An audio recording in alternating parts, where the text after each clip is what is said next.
Mỹ, bom thời tiết bùng nổ, California chưa dứt khô hạn đã đón mưa bão kỷ lục. Nghị sĩ kêu gọi điều tra ông Fauci vì thí nghiệm tàn bạo với 44 con chó. Trùm băng đảng khét tiếng nhất Colombia xả lưỡi vì bị đàn em phản bội. Nga tiếp tục tập trận bảo vệ đồng minh, răn đe ý đồ xâm lược của Taliban.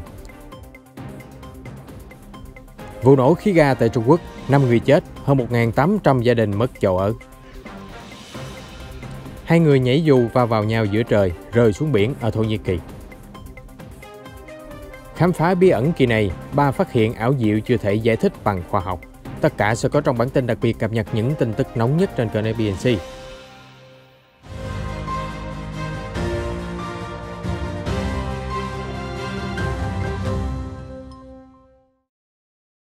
USA Today hôm nay 25 tháng 10 đăng trang nhất bài viết quá nhanh, quá nguy hiểm, bom thời tiết và dòng sông khí quyển nổ tung ở bờ Tây, hàng trăm ngàn người mất điện. Một cơn bão mạnh được gọi là bom thời tiết từ Thái Bình Dương đã đổ bộ rất nhanh vào hôm Chủ nhật ở bờ biển miền Bắc bang California, nơi vốn hứng chịu đợt khô hạn tồi tệ bậc nhất thế kỷ. Cơn bão đã khiến cho một vùng rộng lớn ở bờ Tây chìm trong mưa lớn, cộng thêm gió lốc có sức tàn phá lớn, lũ lụt và sạt lở.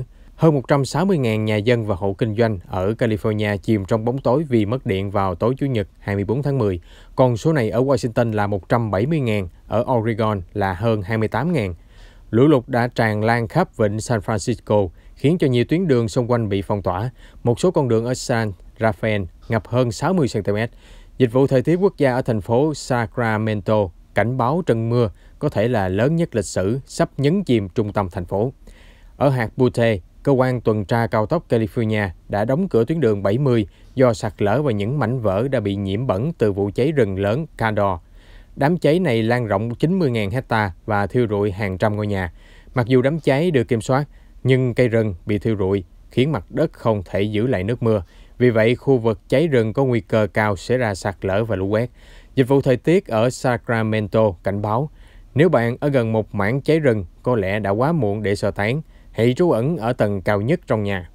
Cơn bão dự kiến sẽ tiếp tục nhấn chìm nhiều nơi ở California trong tình trạng ngập úng nghiêm trọng và vùng núi có thể đón tuyết rơi dày hơn 2,4 mét. Dịch vụ thời tiết quốc gia cảnh báo tình hình sẽ càng tồi tệ hơn, gió lớn, sóng đánh cao và mưa nặng hạt sẽ gây ra hậu quả nghiêm trọng. Tuyết cũng đã bắt đầu rơi dày ở Sierra vào tối thứ Hai. Bom thời tiết hình thành khi áp suất không khí giảm nhanh do bão mạnh lên đột ngột. Hiện tượng này hút hơi ẩm lớn từ Thái Bình Dương và tạo thành một dòng sông khí quyển. Nó giống như một vòi rồng trên bầu trời, có khả năng trút xuống lượng mưa cực lớn và đổ tuyết dày trên núi. Theo nhà khí tượng John Porter từ Acudair cho biết. Tuy nhiên, lượng mưa bão cũng đang mang tới điều tích cực. Tuần trước, Thống đốc California Gavin Newsom đã ban bố tình trạng khẩn cấp trên toàn tiểu bang do khô hạn 3 năm liên tiếp ở miền Tây. Cùng lúc, 17 vụ cháy rừng lớn thiêu đốt California và 4 tiểu bang khác. Đám cháy như hỏa ngục tàn phá 810.000 hecta ở California trong năm 2021, diện tích lớn hơn quần đảo Hawaii. Dù vậy, chuyên gia Porter dự báo cơn mưa kỷ lục sắp tới sẽ giúp chấm dứt mùa cháy rừng. Đợt mưa này sẽ đến sớm hơn một tháng so với hàng năm. Nó được mong đợi sẽ làm lụi tàn những đám cháy còn ở Mỹ, đặc biệt ở miền Bắc California, ông Porter nói. Theo Fox News, từ khóa bắt giữ Fauci đang trở thành xu hướng được người Mỹ hưởng ứng trên Twitter từ trưa Chủ nhật 24 tháng 10, liên quan đến hàng loạt thí nghiệm gây tranh cãi bị nghi là tiến hành theo chỉ đạo của nhà dịch tễ học hàng đầu nước Mỹ là Anthony Fauci. Theo New York Post, nghị sĩ lưỡng đảng đã yêu cầu Viện Sức khỏe Quốc gia NIH của ông Fauci giải thích về báo cáo. Một phòng thí nghiệm ở Tunisia đã tra tấn và giết hàng chục con chó giống Beagle trong thử nghiệm ứng dụng loại thuốc mới. Nghị sĩ Cộng hòa Nancy Mace và 23 đồng nghiệp đã gửi thư bày tỏ lo ngại sâu sắc với những báo cáo về thí nghiệm tàn nhẫn, tốn kém một cách không cần thiết đối với những chú chó. Lá thư cho biết, theo các tài liệu có được thông qua đạo luật tự do thông tin, từ tháng 10 năm 2018 đến tháng 2 năm 2019, NIH đã chi 1,68 triệu đô la để thí nghiệm thuốc mới trên 44 con chó Beagle. Chúng bị nhốt trong chuồng đầy những con ruồi cát và bị bầy côn trùng ăn sống.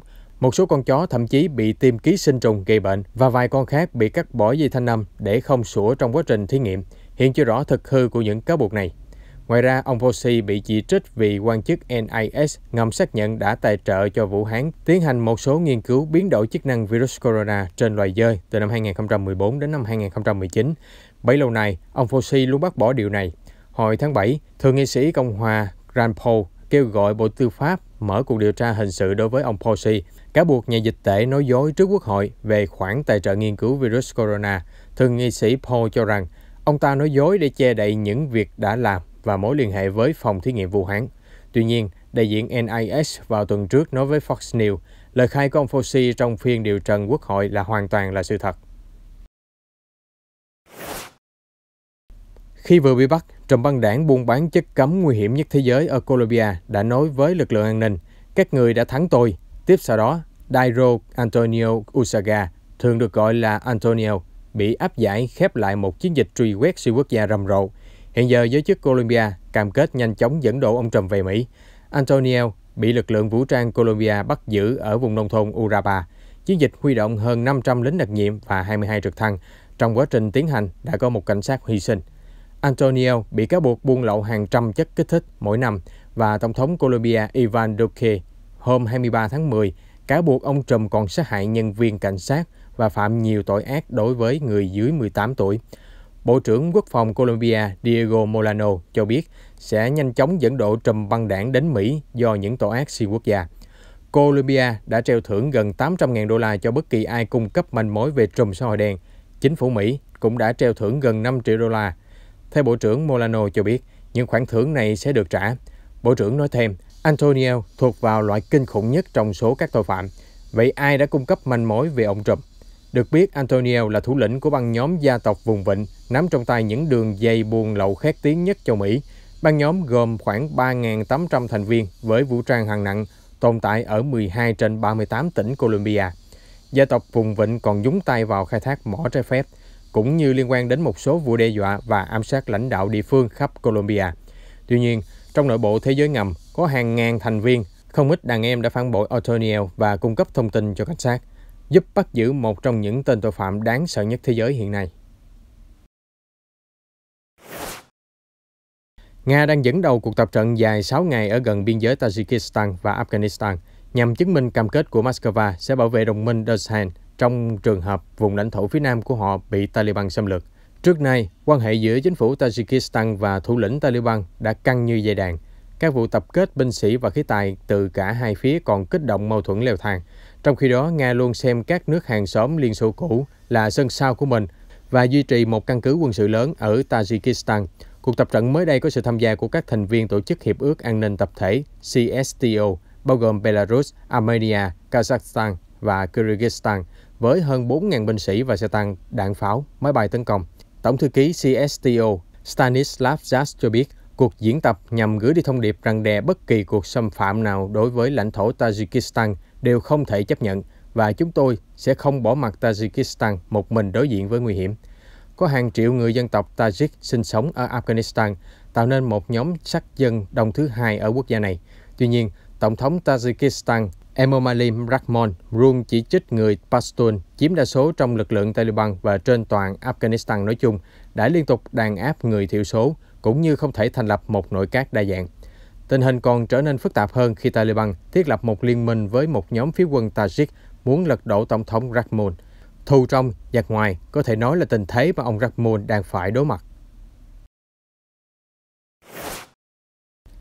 Sau vụ nổ khí ga tại nhà hàng ở thành phố Thẩm Dương, tỉnh Liêu Ninh khiến cho 5 người chết và 49 người khác bị thương vào hôm thứ Năm tuần trước, giới chức mới đây đã kiểm tra 99 ngôi nhà bị ảnh hưởng, chuyển chỗ ở cho hơn 1.800 gia đình và 93 cửa hàng. Trong khi đó, chưa rõ nguyên nhân nào ở đường ống hay bể chứa khí ga hóa lỏng đã gây ra vụ nổ kinh hoàng. Trước tai nạn, tòa nhà đã báo cáo 2 vụ nổ khí ga nhỏ vào năm 2012 và 2013. Toàn thành phố Thẩm Dương đang trong quá trình tu sửa đường ống khí ga, dự kiến hoàn thành vào ngày 10 tháng 11. Đoạn video nghẹt thở này ghi lại khoảnh khắc hai người nhảy dù va chạm giữa không trung và rơi xuống biển ở khu nghỉ dưỡng ven biển Ulus Deniz, miền Nam Thổ Nhĩ Kỳ vào hôm qua 24 tháng 10. Theo đài truyền hình địa phương Mokla TV, các vận động viên dù lượn đang tham gia một lễ hội quốc tế, quy tụ 2.000 người tranh tài từ 60 quốc gia. Trong một sự cố khác, Hải cảnh Thổ Nhĩ Kỳ đã giải cứu một vận động viên dù lượn sau khi cô mất kiểm soát và đáp xuống biển. Lực lượng hải cảnh cho biết họ phát hiện ngay người phụ nữ và đưa cô vào bờ an toàn. Hiện cô được theo dõi tại một bệnh viện với tình trạng ổn định. Một container bốc cháy dữ dội vào hôm 23 tháng 10 trên tàu hàng chở hóa chất khai khoáng ở ngoài khơi tỉnh British Columbia, Canada. Đến hôm qua, quan chức cảnh sát biển Canada cho biết vụ cháy còn âm ỉ nhưng đã được kiểm soát. Chỉ huy cảnh sát biển J.J. Prickett trích lời công ty sở hữu tàu cho biết ngọn lửa suy yếu dần sau khi nhiều hàng hóa bị cháy. Các tàu kéo cũng liên tục phun nước khắp xung quanh để ngăn đám cháy lan rộng, trong khi một trực thăng bay trên đầu để giám sát và cập nhật tình hình. Cảnh sát yêu cầu tất cả tàu thuyền cách xa đám cháy ít nhất 2 hải lý. Bộ Giao thông Canada cũng cấm tất cả các máy bay, bao gồm drone, không được bay vào khu vực cách con tàu gặp sự cố trong bán kính 2 hải lý và ở độ cao dưới 600 mét. Sự cố diễn ra trong điều kiện thời tiết xấu, gây ùn ứ nghiêm trọng ở một số tuyến đường biển bận rộn, vận chuyển hàng hóa đi khắp thế giới. Cảnh sát biển Canada đang giám sát các thùng hàng container, hiện chưa có hàng hóa nào bị trôi dạt vào bờ. Israel hôm qua 24 tháng 10 đã công bố kế hoạch đấu thầu 1.300 ngôi nhà ở vùng lãnh thổ chiếm đóng được thuộc bờ Tây, khiến cho người Palestine tức giận.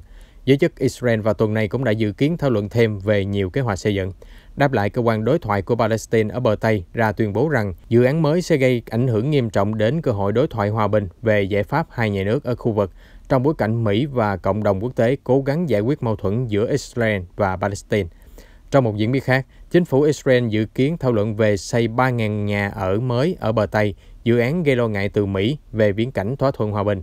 Khoảng 475.000 người Do Thái sinh sống ở các khu định cư bờ Tây, một thực trạng vi phạm luật pháp quốc tế vì khu vực này vẫn đang trong diện tranh chấp với Palestine.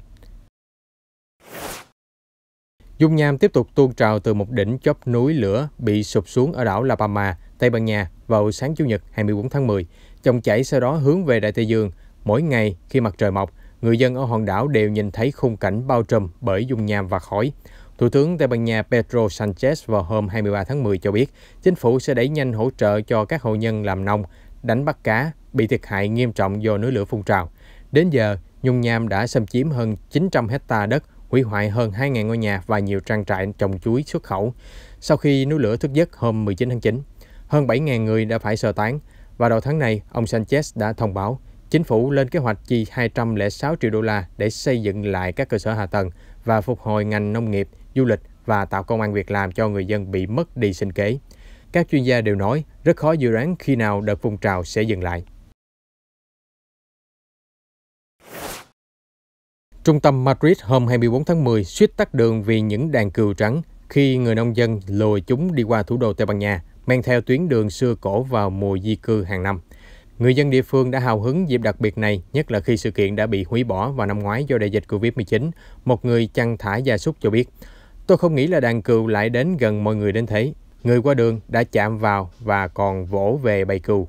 Sự không im lặng của bầy cừu đã diễn ra hàng năm từ 1994 khi giới chức cho phép nông dân được quyền sử dụng các tuyến đường truyền thống để dẫn gia súc từ miền Bắc Tây Ban Nha đến các bãi cỏ miền Nam vào mùa đông. Cách đây hàng trăm năm, tuyến đường đi qua những miền quê yên tĩnh, nhưng ngày nay là phố xá tấp nập và náo nhiệt. Trung Quốc vừa phóng thành công vệ tinh Tianzhou 21 lên quỹ đạo định sẵn. Vụ phóng được thực hiện nhờ tên lửa đẩy Trường Chinh 3B diễn ra vào 9 giờ 27 phút Chủ nhật 24 tháng 10 theo giờ địa phương tại trung tâm phóng vệ tinh Tây Sương thuộc tỉnh Tứ Xuyên, miền Tây Nam Trung Quốc. Vệ tinh sẽ được dùng để giám sát công nghệ giảm thiểu rác thải vũ trụ. Vụ phóng cũng đánh dấu chuyến bay thứ 393 của dòng tên lửa Trường Chinh. Trước đó vào ngày 27 tháng 4, công ty công nghệ Origin Space của Trung Quốc đã phóng vào quỹ đạo thấp của trái đất một nguyên mẫu robot có thể sử dụng vật lưới lớn để thu dọn những mảnh vỡ trong không gian, còn lại là rác thải vũ trụ. Origin Space nhận định việc phóng robot này vào quỹ đạo sẽ mở đường cho các công nghệ khai thác tài nguyên trên tiểu hành tinh trong tương lai. Bang Florida, Mỹ vào ngày 23 tháng 10 đã bắt đầu mùa khai thác cua đá đặc sản nổi tiếng. Bằng cuộc thi thú vị vô địch ăn cua, các thí sinh phải dùng tay bóc và ăn 25 chiếc càng cua, vét hết phần thịt. Ai ăn nhanh nhất sẽ giành chiến thắng. Ban giám khảo sẽ phạt cộng thêm 30 giây nếu thí sinh bỏ lại phần thịt cua. Kết quả, cư dân Miami 55 tuổi Juan Malen đã giành chức vô địch với thành tích ăn sạch càng cua trong 14 phút 29 giây. Đây là lần thứ 3 ông Malen chiến thắng trong vòng 10 năm tham gia thi đấu. Kỷ lục của ông thiết lập vào năm 2017 với 12 phút 54 giây, đến nay vẫn chưa có ai phá vỡ. Thế giới có rất nhiều bí ẩn mà khoa học cũng không thể giải mã. Giờ chúng ta hãy cùng điểm qua 3 trong số đó. Đầu tiên là về những cột kim loại bí ẩn được phát hiện vào tháng 11 năm 2020. Một cột kim loại được phát hiện ở công viên quốc gia bang Utah, Mỹ, sau đó biến mất đột ngột như lúc nó xuất hiện. Cột kim loại thứ hai là ở Romania. Hiện chưa có ai đứng ra thừa nhận đã đặt các cột kim loại ở vùng sa mạc hoang vắng nước Mỹ hay địa điểm di tích lịch sử Romania. Các thám tử mạng đã vào cuộc điều tra nhưng cũng đành bỏ tay. Địa điểm bí ẩn khác là Nam Cực, hiện là châu lục lạnh lẽo và cô lập nhất trên thế giới. Thế nhưng, các bằng chứng mẫu hóa thạch có niên đại 71 triệu năm được thu giữ ở đảo James Ross thuộc quần đảo Nam Cực cho thấy châu lục này từng là vùng nhiệt đới xanh tươi ấm áp, nơi sinh sống lý tưởng của chim chóc và các loài sinh vật biển và cả khủng long. Tiếp theo, ngôi đền Ain Dara ở Syria, nổi tiếng với nhiều điều huyền bí, nhưng đặc biệt nhất là những vết bàn chân khổng lồ ở cổng vào với kích cỡ to gấp 3 lần bàn chân người. Nhiều tranh cãi đã bùng nổ, liệu đây là bàn chân của người khổng lồ hay là một loài vật dị biệt thời cổ đại mà chúng ta không biết tới. Chúng tôi sẽ cập nhật những sự kiện quốc tế mới nhất và chuyên mục khám phá bí ẩn trong bản tin nóng phát sóng vào lúc 15:30 hàng ngày trên kênh FBNC. Xin mời quý vị đón xem.